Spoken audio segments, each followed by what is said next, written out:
Stavian. The aged Ratkin stills a few seconds as he and Rhonda work to simply observe his apprentice. While he couldn't be more proud of her for gaining her class, they still have a business to run. These healing potions won't brew themselves, after all. She came in last night looking equal parts exhausted and elated, and Betty managed to say she got her class before stumbling off to her bed. He hasn't been able to get much else out of her about it yet, but working together can be a great opportunity to chat, at least once the mixture is set to simmer. So, your class, Rhonda.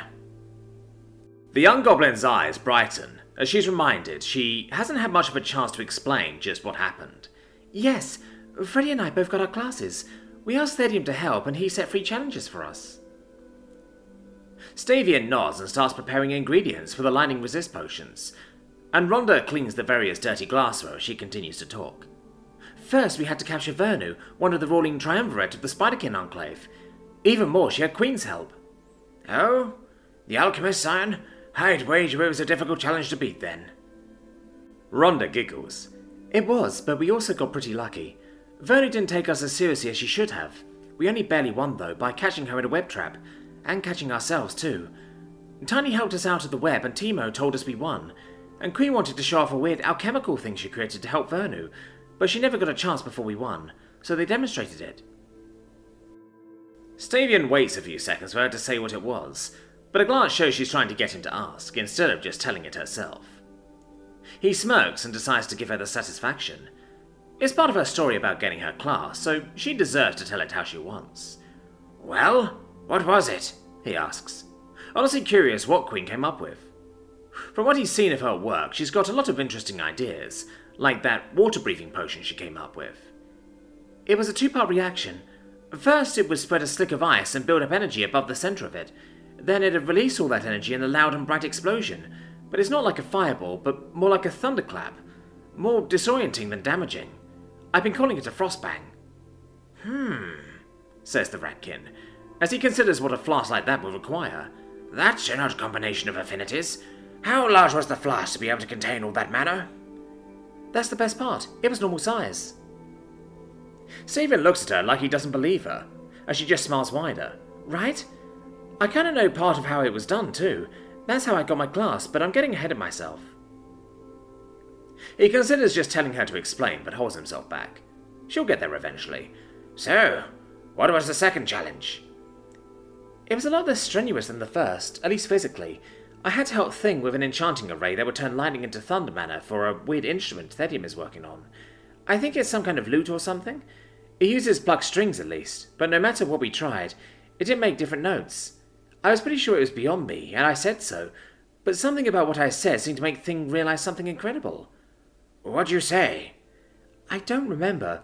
Something about how he was working with advanced stuff, kind of like Queen's frostbang. All I knew is 1 second he's working on the array, and the next he's clearing the workbench as fast as he could, and then he created a life-drinking array. Stavian pauses in his work to stare at her. What? Yeah, I didn't know what it was until he motioned me forward to examine it, and I realized what it was, and then he countered it. He didn't collapse it, he just negated it. The Ratkin puts down his tools to stare, and Rhonda tries to explain, now that she has her mentor's full, undivided attention. I don't know how, but he did something. I don't know. I could feel it was somehow related to thunder or lightning, but it made no sense. Using earth mana in a windblade rune.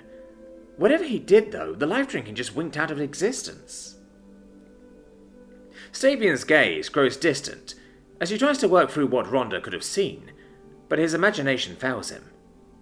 Using an array meant for one mana type but channeling a different one? It should just be a waste of effort. But he doesn't doubt Rhonda's tale. She has a natural eye for a lot of this, even if she doesn't know the technical details just yet. He shakes his head and focuses on her once more. I take it that counted for clearing that challenge? She nods and he continues. So, what was the third challenge? To get past Rocky and tag Aranya, she exclaims with excitement. You two whittled down the zombie sign before chasing her then? No, I faced Rocky while Freddy went to go tag Aranya. He looks incredulous and Rhonda just giggles again. I mean, I had Lucas and Fiona to help too. We tricked Rocky with a team-up attack that let Freddy get past him, And then I got to see some of his magic close up. A bit closer than I'd have really wanted, she admits. And Stephen is just glad she doesn't seem to be hurt. How did you beat him? He asks, unable to fathom how his little apprentice could best that beast of a zombie scion. I figured out how he does his magic and broke his control over it. He was kind of in the middle of an attack with it and face-planted pretty hard when his control broke. That's how I got my class. Stavian can't help but give his apprentice a small smirk. So, you're a boxer now? She giggles and shakes her head. No, I'm an ice sage. He looks confused. A nice what? A sage. I was confused at first too, but Timo said it's one of Thedium's words for someone with a lot of knowledge and magic. Kind of like a teacher, student and mage all rolled into one. She practically vibrates with excitement at being able to talk about her new class, but Stavian is practically reeling from what she said. How? How did I get my class? Because of how I realised what Rocky is doing. Here, look. She holds her hands out and forms a small ball of ice and a small ball of fire, but Stavian can feel she's hardly expended any of her mana to do it. Rocky isn't just making both ice and fire, they're temperatures. He takes the heat out of one spot to make ice and puts it into a different spot to make fire. He's just moving the fire around. Stavian sits down heavily on his stool, and Rhonda's excitement turns to concern. She lets the two opposing elemental balls equalize as she rushes over. Master, are you all right? He takes a few moments to try to collect himself.